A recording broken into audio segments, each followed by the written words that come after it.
বিপদ কার কোন সময় আয়া পড়ে তো কেউ কিন্তু কইতে পারে না। তো hi friends and welcome back to my channel. আমি পায়েল। আসামের ছোট্ট একটা গ্রাম থেকে আমার নতুন একটা ভিডিওতে তোমরা অনেক অনেক স্বাগত। তারপর দেখো এখানে সুন্দর করে ঘর-দোরগুলো লেপাপোছা করে লইছি। মা কিন্তু মার ঘর ঠাকুর ঘরগুলো লেপা দিছে, আর আমি এদিকে সকরা ঘরটা রান্নাঘরটা একটু ভালো করে মুছছা লইতাছি। দেখো ততক্ষণ অবধি কিন্তু আমি কাজ ভালোভাবে করতেছিলাম। তারপর কিন্তু অনেক বড় একটা বিপদ হয়ে গেল। তোমরা কিন্তু ভিডিওটা লাস্ট অবধি দেখো, তারপরে কিন্তু বুঝতে পারবা। তারপর দেখো এদিকে দুয়ারটাও লেপা দিলাম, একটু বেশি করে লেপলাম, একটু প্যাকের দাগ দাগ কেমন হয়ে গেছে। তো এখানে এগুলি লেপাপোছা করে কিন্তু স্নান করলাম, স্নান করে এখানে ঠাকুর পূজাটাও দিলাম, আর তোমরা একটু ভোগ দর্শন করাইলাম, কারণ ভোগ দর্শনে নাকি দুর্ভোগ কাটে। তারপর থেকে এগুলো আম কিনে আনলাম। তো এগুলো আম কিন্তু একসময় অনেক মানুষের গাছতলে গেলে পাওয়া যেত, খাওয়া যেত, এখন আর এসব পাওয়া যায় না। তো আমি এখানে 1 কেজি কিনে আনছি, দুইটা কিন্তু আমি কাঁচা মাইক্কা খামো, আর এগুলো কিন্তু যেহেতু পয়সা দিয়ে কিনে আনছি ফালাইলে হইব না, তো এগুলো কিন্তু লবণ হলদি মাইক্কা রোদে শুকাইতে দিয়ে দেবো, এগুলো দিয়ে কিন্তু আচার বানিয়ে নেবো, যে কটা হোক হইব। তারপর তো এখানে আমটা মাখা করে মেয়েরও দিলাম, আমি কিন্তু খাইলাম, অনেকদিন ধরে ইচ্ছা করতেছিল।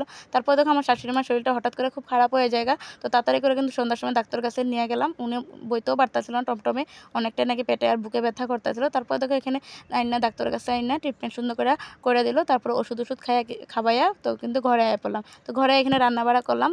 ভিডিওটা কেমন